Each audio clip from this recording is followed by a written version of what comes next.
PS അച്യുതാനന്ദന്റെ ആരോഗ്യനില അതീവ ഗുരുതരമായി തുടരുന്നു. മരുന്നുകളോട് പ്രതികരിക്കുന്നുണ്ടെന്ന് ഡോക്ടർമാർ. മെഡിക്കൽ ബോർഡ് യോഗം അല്പസമയത്തിന്.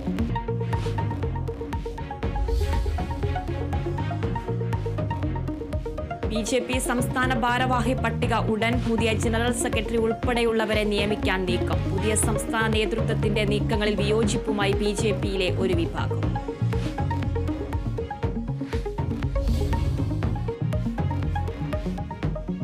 ഡോക്ടർ ഹാരിസിനെ വിമർശിച്ച് CPIM മുഖപത്രം. ഡോക്ടർ ഹാരിസിന്റെ വെളിപ്പെടുത്തൽ തെറ്റിദ്ധാരണ പരത്തിയെന്ന ദേശാഭിമാനി മുഖപ്രസംഗം. ഉന്നയിച്ച പ്രശ്നം പരിഹരിച്ചു.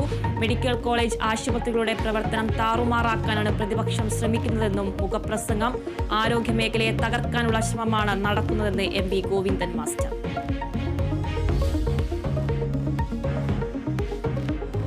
ബത്തേരി ഹേമചന്ദ്രന്റെ കൊലപാതകത്തിൽ പുതിയ വെളിപ്പെടുത്തലുമായി മുഖ്യപ്രതി നൌഷാദ്. പ്രേമചന്ദ്രൻ ആത്മഹത്യ ചെയ്യുകയായിരുന്നുവെന്ന് നൌഷാദ്.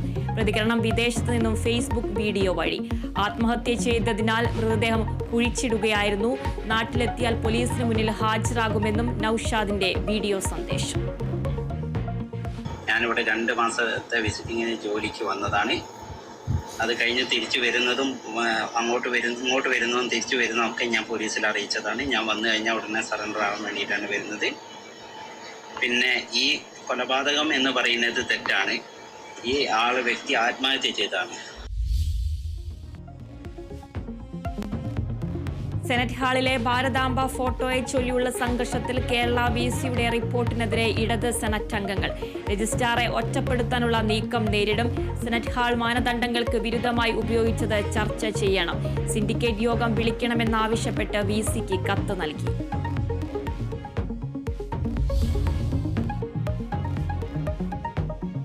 പ്രധാനമന്ത്രി നരേന്ദ്രമോദിയുടെ 8 ദിവസത്തെ വിദേശ പര്യടനത്തിന് ഇന്ന് തുടക്കം. 5 രാജ്യങ്ങൾ സന്ദർശിക്കും. ബ്രിക്സ് ഉച്ചകോടിയിലും പങ്കെടുക്കും. പ്രധാനമന്ത്രിയുടേത് 10 വർഷത്തിനിടയിലെ ദൈർഘ്യമേറിയ വിദേശ പര്യടനം.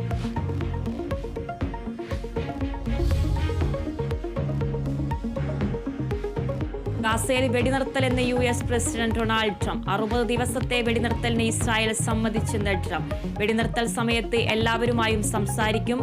ഹമാസ് കരാർ അംഗീകരിക്കുമെന്ന് പ്രതീക്ഷിക്കുന്നതായും ട്രംപ്.